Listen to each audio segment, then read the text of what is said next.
Welcome to the Invested Dads Podcast, simplifying financial topics so that you can take action and make your financial situation better.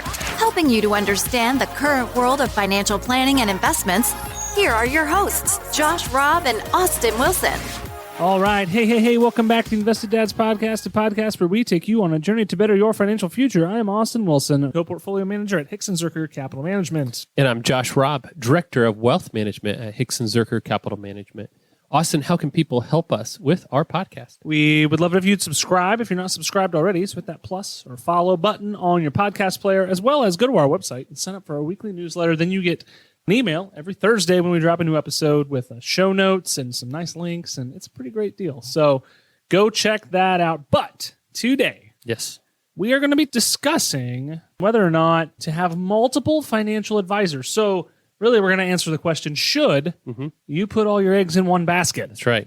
And we're talking about financial advisors, the ones that advise you and give you advice, separate from money managers. So for instance, if you have 3 mutual funds, you have multiple money managers. Correct. We're not talking about that. We actually think diversification in that sense is a good thing. And more often than not, when you own different funds, you're going to get different managers. But we're talking about the actual people you're working with, the advisors giving you advice. Correct. So, Yep. Josh, let's dig into the upside from having multiple advisors. Yep. So there are some pros to having multiple advisors. These guys are professionals. Yes. There are pros. They are pros for the pros. The first one is diversification of expertise. And so the idea there is that you may be able to find different financial advisors who specialize or who are experts in certain areas of financial planning. And then you kind of build a team around all those experts and let them do what they're good at. So, you have an advisor who's great at maybe tax planning. Then you have another advisor who maybe specializes in insurance. And then you'd have an advisor who's a good asset allocator and wealth manager. So you could build a team around something and you have each of them do what they're good at. Right. So that's an idea.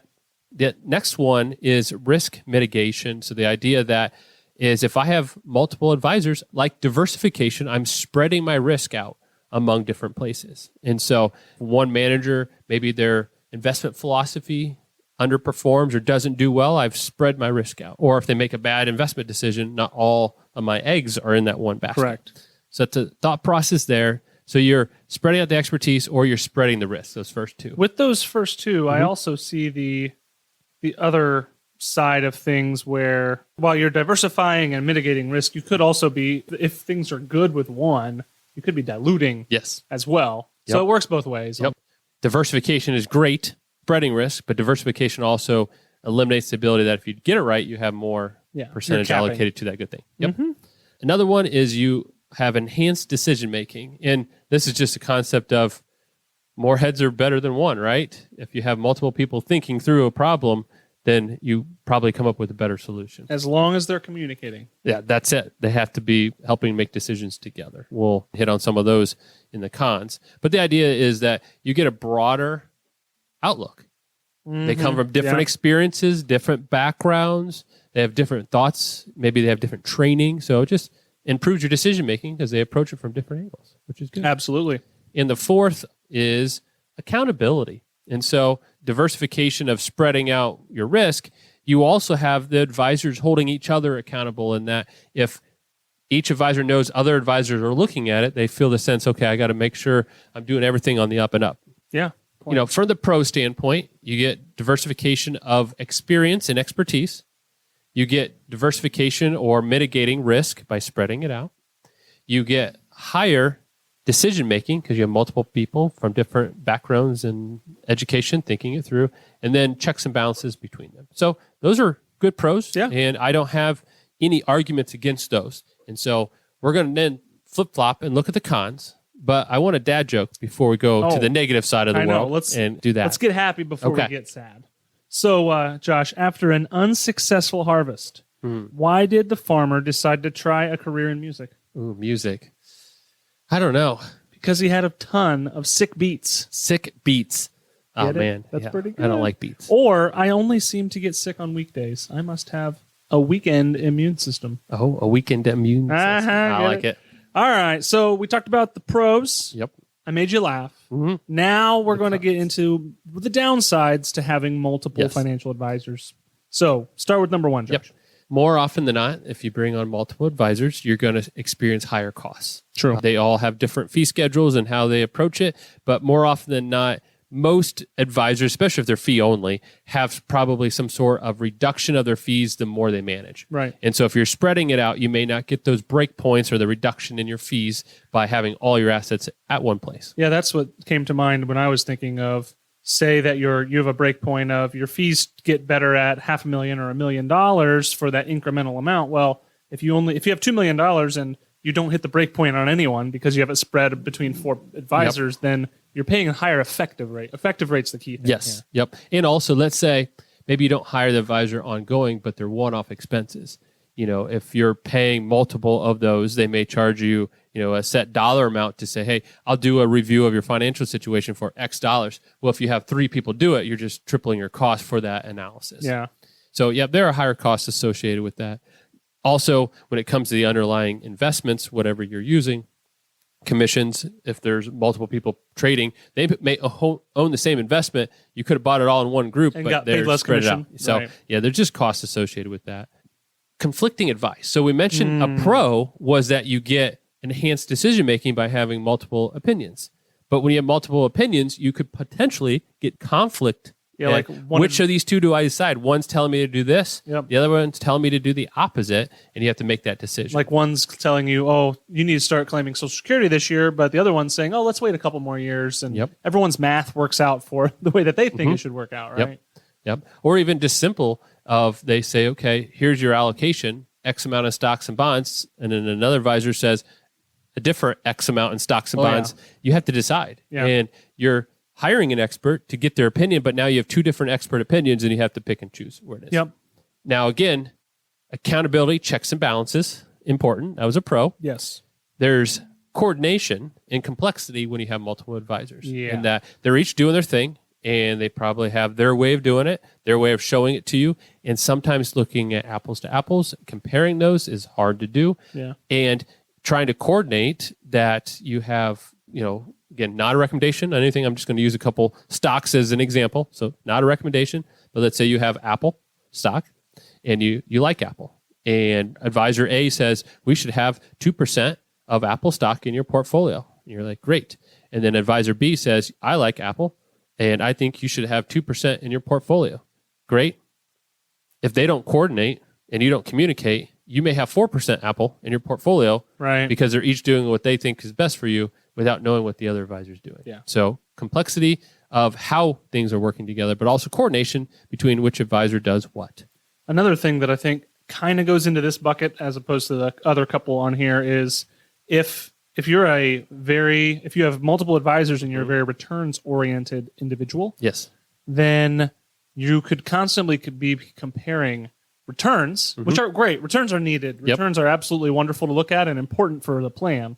But you could be comparing returns and talking to your other advisor about how your other advisor gave you better returns. And then that advisor is going to say, okay, you want more returns? I'll get to you. I'll give it to you, probably, by increasing your risk. And then maybe they do that and increase those returns, and then the other advisor does it again. And you could get this out-of-control spiral where each advisor feels like they're in competition with each other, and they're taking on more and more risk, and eventually you run out of working within your risk tolerance and risk profile. Yes. And that's a dangerous thing. Yes, you're right. And that is, again, we'll talk about this when we kind of look at our thoughts on the overall situation, but somebody needs to kind of be the point person. And if you're having multiple advisors, you either have to tell them all that or you yourself have to do that. Yep. And making sure that there is that coordination between all of them.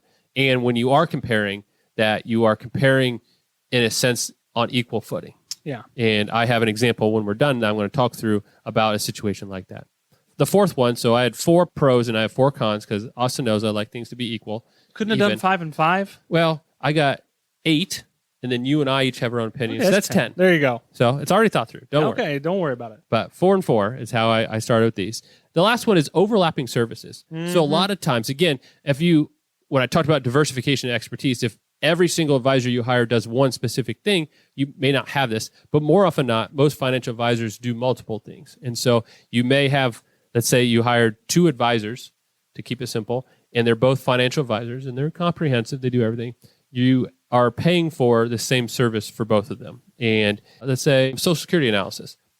Do you need double Social Security analysis? Or if you have a good advisor who's smart and knows what they're doing, you're probably going to get the same result from both of them. Right. You just paid double for that same analysis. So you kind of get an overlap between two advisors that if they're both good and doing what they're supposed to be doing, you'll probably get redundancy in the services. And I think that is the key as we're transitioning to our final thoughts. I'm going to start with mine. Yep. If you find an advisor that you like how they operate, I think that the pros outweigh the cons of sticking with one, because you only see data one way, you see reports one way, you don't run into this return and risk chasing scenario, and you really just find someone that you can trust. And I think that that's the key. And I think that how I manage my own finances now, obviously I work in the industry, right? I understand that, and I'm a little bit biased towards that, but I try and keep things in one place as much as possible. Yeah. So like if I can have all of my accounts in one place, and then I have one login and I can see everything at once, it's super beneficial to me than having to have 3 different apps and 3 different logins, and then trying to share those with my wife and all this other stuff. So I really find a lot of value in simplicity, even if you give up 0.1% of return or whatever because of XYZ, I don't know. But the simplicity is worth a penny here or there. Yeah. And I think that that's super important. And the fees is probably also one of the biggest things of, I don't think a lot of people take into consideration the impact that fee structures can have when you don't have as good of clean breaks, as you spread your money across multiple advisors. And I think that could actually be detrimental towards financial plans, because that can add up to a percent or two off the top that you would not have to pay if you didn't split it. So that's kind of where I'm at. Generally speaking, not always. I think generally speaking, except for a couple circumstances I know you're going to talk about, I think most people would be better off sticking with one person they know and trust well for the long term. Yeah. And I'm in that same boat. I think for the majority of people, a single advisor who is competent and does a comprehensive job is all you're going to need. That being said, for certain situations and nuances, having a second opinion or an expert come in to handle a situation can make sense. And I will talk about some situations where I've seen it and been involved in it myself as an advisor. Right. But overall, like you said, I agree with is if you can have someone, and again, this is very important, someone you trust, someone you know has the experience and expertise to help you with that advice, then it just makes a lot of sense to work with that one person. They will know you better than spreading out, and everybody has different ideas and conversations, and they'll be able to work out a plan together that you're both on the same page with. So I think we're on the same page there. Most situations, one advisor makes a lot of sense. Where I've seen it work, there's a couple of situations. If there's a specific expertise you need, and so let's say you have a good advisor, they're doing great, they have a nice plan for you, all that, but a nuance comes up in your situation where maybe don't have as much experience or haven't had those situations. Consulting with someone who is an expert in that field may make sense. And in our industry, you have what you call a limited engagement, which means that you're saying, hey, this is really all I want you to focus on. It's scope. And it protects both parties so that you're both on the same page. You're saying, hey, I want you to work with me, but this is really all I want you to focus on.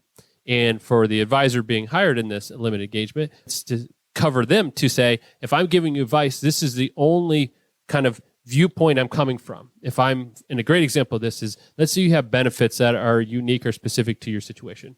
For instance, if you're in government or military, there are certain benefits that qualify for you that are not available in other situations. And if an advisor doesn't spend a lot of time with those type of clients, they may encourage you or want to bring in, or maybe even they bring in an expert to help with that situation. Yeah. But what you do is you have a limited engagement to say, hey, we just need advice on these benefits, and we understand that we'll give you as much information as you need, but we're not going to hold you accountable if the advice you give doesn't match everything else, because you won't know everything else. Absolutely. So it covers that advisor to say, okay, this is what you want from me. I can give you that advice. I'm going to get as much information as I need to give you that advice, but I'm not looking at everything, or I don't need to. For instance, if it's a benefit thing, they may not care what your asset allocation is. They just need to know, how do you claim what claim of the benefits. Another situation is maybe they're just good at something. Maybe they're just really good at something. I knew someone who had a specific advisor, and that advisor specialized in one asset class. They were just very good at research on one asset class. Yeah, maybe they were the small cap people of the world. Yep. And so for this person, they said, okay, that advisor opened up some accounts, the right type of accounts, taxable or tax exempt, depending on what the strategy was. And their only job is to do that. Yep. Right. So at that point, I would actually say they're no longer an advisor. They're more of An a broker. asset manager. Yeah, they're an asset manager, broker. They're making the trades, but they're limited. Their job is that. Yep. Makes sense. So then you got to communicate to the other advisor, say, hey, I don't need that in my portfolio taken care of. Yep. And hopefully you're sharing statements so that they understand for your overall picture. But I've seen that happen a couple of times where it worked out for their situation. And then where has it not worked out? I've seen it where if a client's coming to us, maybe we're giving them a second opinion and they have a couple advisors already, or maybe even not a couple advisors, but they just have their money in multiple places and they've never really thought about consolidating. Because that's more often what you see. Yeah. You end up with a broker here, maybe a financial advisor there, and you just never pulled everything together. Or it's a leftover 401k left at an old employer. You don't, It's not necessarily that you chose to have a second advisor. You just haven't moved your money. Yep. And a lot of them, it's maybe self-managed for those, and that's a whole different topic about self-managed stuff where you're doing it yourself. But if you have two advisors, the concept I've always seen is they do not know what the other person is doing, and you get too much exposure. We talked about this. Too much exposure to maybe one asset class or something like that, and no one knows that. Right. And that's that could be a big problem, and no one is aware of that problem. And that's where that's always my biggest concern is if you're going to have multiple advisors, they all need to know who's the point person, whether it's you or one of the advisors assigned to say, hey, they're coordinating everything, and then here's the roles for everybody else.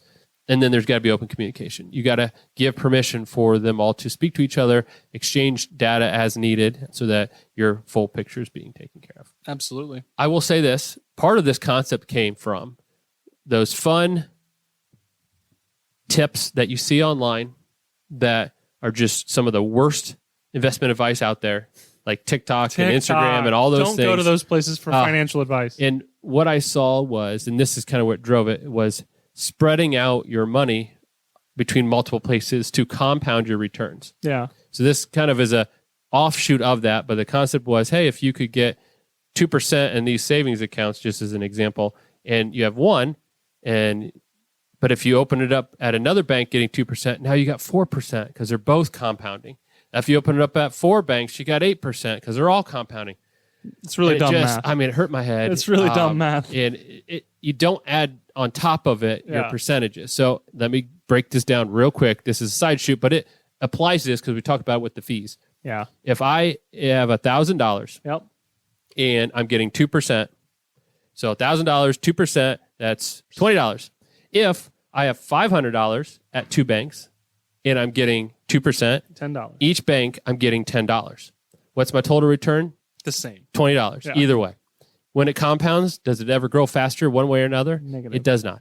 All right. So the same is true with your fees. Yeah. If you have the same fee both places, having multiple managers actually doesn't hurt you.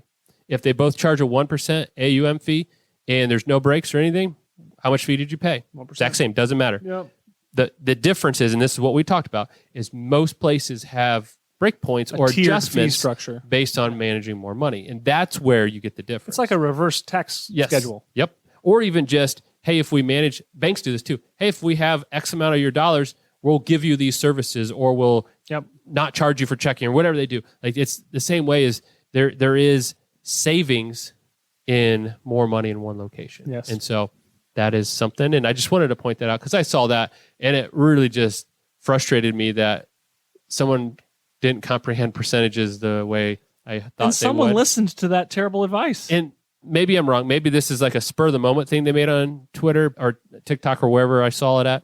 But you think they'd actually do the math to make sure it was right. They didn't. No. It was just bad. So just bad math. Yeah, horrible. All right. Well, that is certainly a good discussion on something that we hear about a lot in our industry. Hopefully you found some value in understanding both sides to this. But please remember, if you have any questions, you can always email us. hello@theinvesteddads.com. We'd be happy to help out there. Or if you find us on social media, which we're on Twitter, Instagram, Facebook, send us a message. Otherwise, remember, if you had someone asking about this particular question, share this episode with them. We'd love it if you do that. As a reminder, subscribe and leave us a review on Apple Podcasts and Spotify. And until next week, thank you for listening and have a great week. All right. Talk to you later. Bye. Thank you for listening to the Invested Dads podcast. This episode has ended, but your journey towards a better financial future doesn't have to. Head over to theinvesteddads.com to access all the links and resources mentioned in today's show. If you enjoyed this episode and we had a positive impact on your life, leave us a review, click subscribe, and don't miss the next episode. Josh Robb and Austin Wilson work for Hicks & Zerker Capital Management. All opinions expressed by Josh, Austin, or any podcast guests are solely their own opinions and do not reflect the opinions of Hicks & Zerker Capital Management. This podcast is for informational purposes only and should not be relied upon for investment decisions. Clients of Hicks & Zerker Capital Management may maintain positions in the securities discussed in this podcast. There is no guarantee that the statements, opinions, or forecasts provided herein will prove to be correct. Past performance may not be indicative of future results. Indices are not available for direct investment. Any investor who attempts to mimic the performance of an index would incur fees and expenses which would reduce returns. Securities investing involves risk, including the potential for loss of principal. There is no assurance that any investment plan or strategy will be successful.